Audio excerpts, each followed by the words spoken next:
So how are you today? See, I even paused and gave them a minute to collect themselves. Crap! Like I gave a long pause just so people could come out of meditation and have a moment to center and say, you know, Ray is going to ask how we are. We need to be able to give energy. Okay, look. This side of the room. How are we today? Great! How are we today? Great! Collectively, how are we today? Great! Thank you. See, that's what I'm talking about. Okay, so from that place of energy, let's talk about this wonderful idea of dominion and power. If I were to individually ask each of you, going through one at a time, what does it mean to have dominion? What does it mean to have power? Just think for yourself for this moment, how would I answer that? And one of the reasons why I'm asking this is because we in the West have this very abusive idea with what it means to have dominion and power. We've formulated this thing in our minds that it's dictators who are powerful, or it's that abusive parent who is powerful and they are exerting their power over us. Earlier today in Jim's book discussion class, we talked about there is dominion on one side, and on the other side there is domination as being the counter sides of this energy. So if we're looking at it that way, then to have dominion must be using this thing called power in a life-affirming way, whereas domination is using that same power but in a non-life-affirming way. Where in our lives are we claiming our own sovereignty? It's another word that came up today in Jim's class. Sovereignty, to be able to have dominion and power in our lives. Now, the reason I'm even asking this in the entire thing from the get-go is because anybody in here go to the Unity by the Bay website? Ever? Okay, thank you. Mahala, look! Okay, so in the bottom, if you scroll all the way down, there is the theme for whatever the month is, based upon the 12 Powers of Man created by Charles Fillmore, right? And for June, the theme is dominion and power. Color being purple. The power is located at the base of the throat, base of the tongue, throat chakra kind of thing. So there's this idea of purple, sovereignty, royalty. Throat, base of tongue. We have the power to speak life or speak death into our own lives. Like there's this thing. So if I were to then ask you, how are you using your words to demonstrate your power and dominion, your sovereignty? Do you speak like a king or a queen, or like a pauper? Are we speaking powerful words into our lives and into the lives of our family and friends and into our culture and society and into our world? Or are we using our words to do the opposite? There's this hypothesis called the Sapir Whorf hypothesis. Anybody in here ever heard of it? Okay, so the Sapir Whorf hypothesis, okay, I have to explain where I got this from because it's the nerd in me, because y'all are looking at me like, what? So, do you ever heard of a director by the name of James Cameron? Yes. Okay, thank you. James Cameron has this special on television called James Cameron's something sci-fi. Like he's talking to George Lucas and a couple of other people, Steven Spielberg, about what it means sci-fi. What is sci-fi? What is it? And how did we bring it into our culture and society? And he's talking to, I believe it was George Lucas, and they bring up this thing, Sapir Whorf hypothesis. And I'm like, ooh, that's a nerd word. I gotta go take this and look this up. So basically the premise is, the manner in which we use language determines and dictates how we experience reality. The words we use shift and change and affect the very manner in which we experience our lives. Now, let's think about this for a second, because I see some faces and it's like, Ray, you need to prove it. Okay, so let's prove it for a moment. If someone walks up to you and says, oh, that is a beautiful shade of blue. I love that blue. What do you feel? I love those pants. What do you feel? Even when you hear someone give a compliment, what do you feel? All those are words. But don't they affect how we feel? In the same manner, if someone says, oh my God, that is the most horrendous turtleneck. Why would you wear? Same thing. They're just words. But the words affect us. How many of us, and you don't have to raise your hand, but think to yourself, how many of us as children heard a parent, an older sibling, someone refer to us as dumb, stupid, ugly, fat, skinny, worthless, useless, something? And it changed how we saw ourselves in the mirror. It may have changed how we walked down the street. It may have changed how we even spoke about ourselves and how we experienced this thing called life. And all they were just words. I often use the example and say that if someone says, Karen, you know, I've traveled the world very, very extensively, and I've seen a lot of flamingos, and you're probably the tallest flamingo I've ever seen. Now, she's laughing, and a couple of you chuckle. And you chuckle because that's ludicrous, because you know that she's not a flamingo. I'm not telling her that, you can tell her that. But she's not a flamingo. So there is no flamingo-shaped peg going into a flamingo-shaped hole. It doesn't exist. But if someone says, you're stupid, is there a hole that resonates with? So this idea of words have power.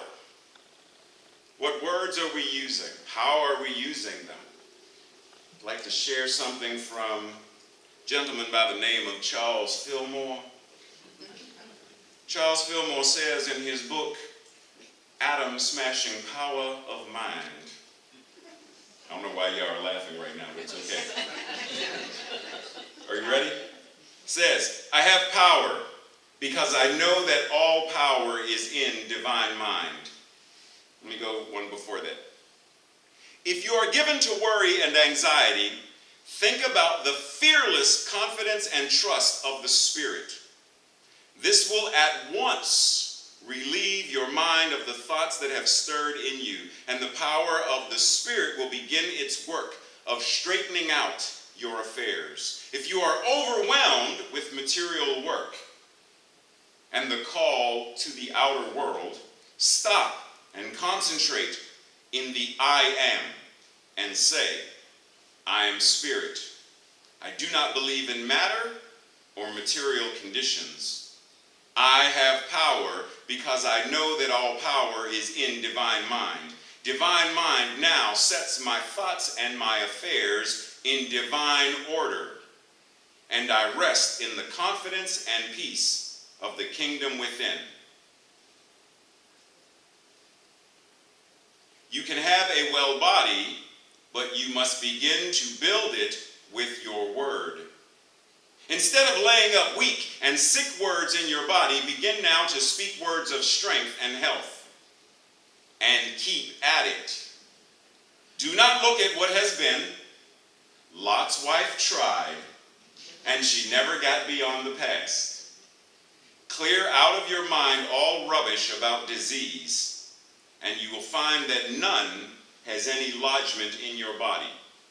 Now we could add, clear out any thoughts about disease, about poverty, about war, about anything, clear it out of your mind. Emma Curtis Hopkins said, there is no sin, sickness, or death. And then regardless of whether or not we believe it or not, let's just marinate on the idea that says, what if? What if this is accurate? What if teaching is 100% true. What if? Because it's easy to what if they're just, that's what they're supposed to do. They're writers and they're ministers and they're supposed to talk about from their lofty positions of God. That is what they are supposed to do. But we don't believe it. We believe some of it. We believe what's comfortable to believe. But the moment we are truly challenged to take on the fullness of how much power and authority we have, the sovereignty, I love that word, that we have, it changes the entire terrain of our lives. In much the same way, I grew up addicted to abuse, addicted to suicidal ideations, addicted to depression. Yes. That is what I gave my power to at that time. And then I learned and I've never been in the class, but I would venture to say that the class that you're talking about, you're going to help people find this place of power, knowing that no matter what is going on, we get to choose. Acknowledge the feelings, but we still get to choose. Be angry at mom and dad. Be angry at husband and wife. Be angry at whoever. Yes, feel it, feel it, feel it. Acknowledge it. And then choose. Last week I was at the Oneness Center in Columbia, and I used this analogy, and apparently people liked it. It resonated, so I'm going to use it again. It's referencing forgiveness, because I hear that over and over and over again, that we really don't like this thing called forgiveness. Because somehow we get this idea that to forgive somebody means that we are giving them permission to slap us again. I mean, it says in the Bible, turn the other cheek, okay, that's enough. Like, we're told, if someone slaps you, offer them the other one. Oh, okay, and then what? Then you keep on doing it. No. That is not what forgiveness is. That hurt. That is not what forgiveness is. Just saying, that still stung. That is not what forgiveness is. Forgiveness is being bitten by a snake, and you have poison running through your system, and you have one option: attack the snake or get the venom out. Which do you choose? Get the venom out. That's forgiveness. Because see, whether you kill the snake or not, whether you pick it up or not, whether you run or not, whatever, does not matter what you do to the snake. You can shake your fist and call it all manner of names. You extra long worm with scales. You can do whatever you want to do. The point is, none of that changes the amount of venom that is now coursing through your body. So your number one priority is to get the venom out. That's forgiveness. Therein lies the power. Because things are going to happen. People are going to say things. Doctors are going to prescribe things. Recently, so any of you who are my Facebook friends, you probably saw some cryptic messages on either Facebook or Instagram or whatever about this thing that I've been going on with my spine. So I finally get a primary care physician, and I go and tell her what's going on, and she tells me to go get an MRI, and I get the MRI, and there's a herniated disc where my neck ends and my back begins, right? And so I read the whole write-out that I was sent, and down at the bottom in Latin there is, how doctors speak. Like, it's not in English. What does the nerd do? Alexa, what does this mean? Right? So what does it mean? And it means there is bleeding on my spine. Oh, okay. So next page. What does that mean? Okay, it could mean this, it could mean I die? Oh, very interesting. Now, in that moment, I have a choice. I can either choose to envelop myself in the what-ifs of, but let me unravel all of that. How do I feel right now? I feel fine. So why am I going down the rabbit hole of the what-if this paper says happens? So I let it go. And when I say I let it go, I mean I let it go. I didn't even tell Tracy about it, because I know how I just let it go. My idea was, when it is time for this thing called meat suit, flesh to be surrendered, it's going to be surrendered, period. So why fight it? So be happy. Don't worry.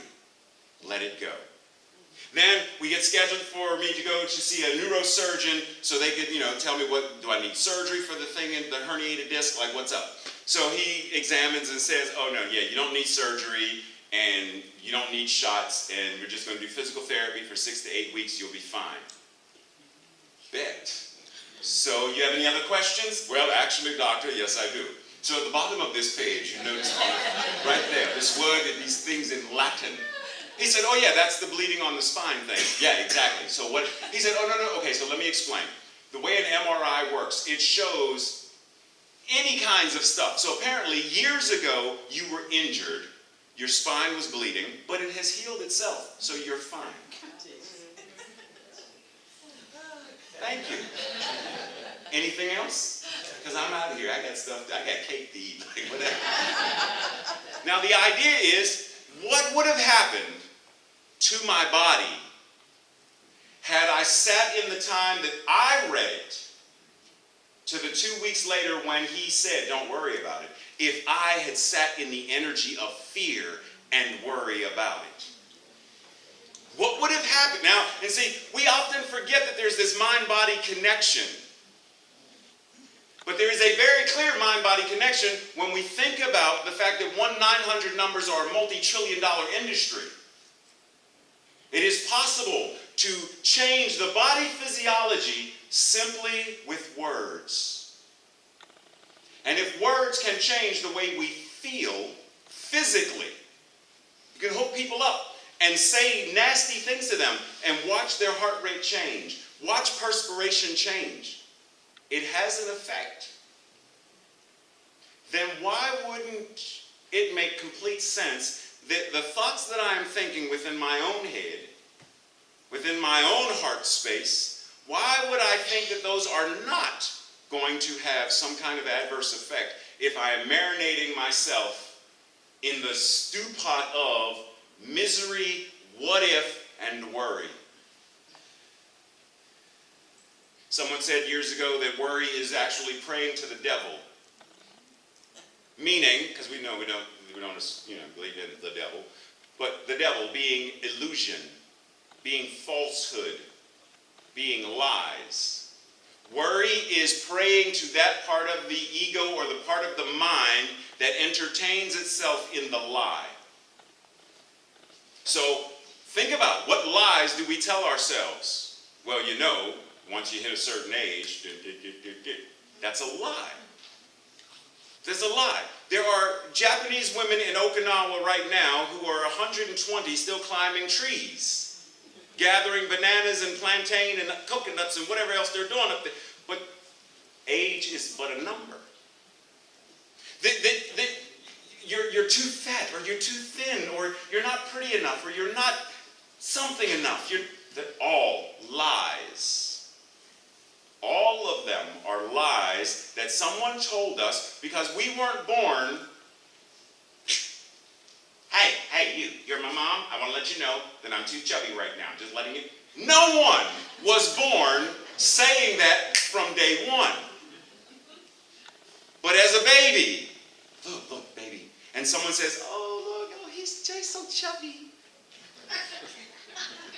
He's so chunky. Look at the little chubby cheeks. And we think the child isn't hearing this, right? But then, because that's fine. Those are little cute commentaries. That's fine. But then it goes on to something even grander when it turns into, little child, that I am now feeding everything possible. And now he becomes a little heavier. And now the friends make fun. And grandma even says, what you feeding that boy? That boy getting big. Stop feeding him that. Stop feeding him more vegetables. Boy, put that cake down. And then he gets larger and larger. And then culture and society say that that's a bad thing. And so we program ourselves with these things are bad. These things are bad. Those are lies. All of them. Each of us has the power to determine what is right and best for us. In the Wiccan practice, there's the Wiccan Rede, and it says, do whatever you will but harm none. Do whatever you will. As a witch, do whatever it is you will do, but harm none. We have dominion and power over our own lives. How we are choosing to live, move, and have our being. Do we allow worry to step in and cause us to embrace the lies? Or do we stand like Mel Gibson in Braveheart and stand against the masses, knowing that there is this thing called inspiration that will change a nation? Knowing that there is this thing called light, that no darkness, spiritual light, there is no darkness that is created on this planet that can overcome that. None. Even when you take the light and hide it under a bushel, it's still shining under a bushel. The bushel cannot the light. So what happens in our lives when we say, that stuff, enough is enough? The woulda, coulda, shouldas of the past, they're shadows. They're gone. Be present. The what ifs of the future. There's a story that says this guy goes into Starbucks and, he sees on the back behind the barista, tomorrow, all coffees and drinks free. So he's like, oh, never mind. Free tomorrow. And he leaves. With the intention on, I'm coming back tomorrow and get a free caramel macchiato, large with half soy, no soy latte thing. The gallon cup. I'm going to do it tomorrow. And he comes in, and he goes up and he's like, yes, I'd like this, this, this, and this. And the guy says, that'll be $37.50. And he says, whoa, wait a minute. But the sign said, free. Today was free. And he said, no. Read it again. Tomorrow. He said, but it was up there yesterday. Tomorrow. Today is today. That says tomorrow. Today is today. When we choose to be the lords of our lives right here and right now. Because this is the only point that we have the ability to change or transform or transfigure any aspect of our lives right here. Even if, how many Reiki people are in the room? Even when we, because we send Reiki through time and space, but when are we sending it? Now. So even though we are affecting, it is in the now that we are using this power. It is now that we are using the control of our minds and our words and our feelings and our actions to change things in our lives. I believe that it's possible for us to be living amazing, joy-filled, exciting, magnificent lives on a daily basis. Even when we experience the blah, blah, blah, blah, blah of life. I didn't used to believe it, but I've had enough experiences recently to understand that I know that it's possible. I know that it's possible to feel angry and yet have a part of you that is aligned with the peace that God is, that then makes this, which would have lasted for months, because some of y'all hold grudges, and if you don't, you know folks who do. Tracy excluded, though. We're not talking about Tracy right now. No, but seriously, we know that there are times when we hold on to stuff far longer than we really would like to. We get into an argument, and it's 6 months later, and I say, so, how is she? You're like, I don't know, I haven't spoken to her. Why, what's up? Well, what she said was, well, when did that happen? 7 months ago. And we keep it alive. We keep the stuff alive, but we feel it. But we have this thing over here that can get into alignment and cause this to fade back into the no-thingness from whence it came. Far quicker. Remember the song that Steph sang at the beginning? Nothing. How'd it go, Steph? I got plenty of nothing. I got plenty of nothing. What if that means I've got plenty of nothing to be attached to? I'm not attached to it. That's why I don't suffer. It comes, it goes, I ebb and I flow, and I let it be. What if that's part of what it means for us to really have dominion and power? Is to know what is ours to do, feel it, and let it go. Acknowledge it and embrace it. Whatever that is as it comes, but to be able to discern righteous judgment. Judgment can be good. Judging righteously through discernment. Is this for my highest and best? Yes, it's for my highest and best, but not hers. Then it's not truly for mine either. Because that which is in my highest and best, is going to serve and benefit all of us. A world that works for the highest and best of all. Do I believe it's possible? Yep. Where does it start? Right here, right now, with us stepping into that which is our power and that which is our dominion as sovereigns of our own lives. Amen.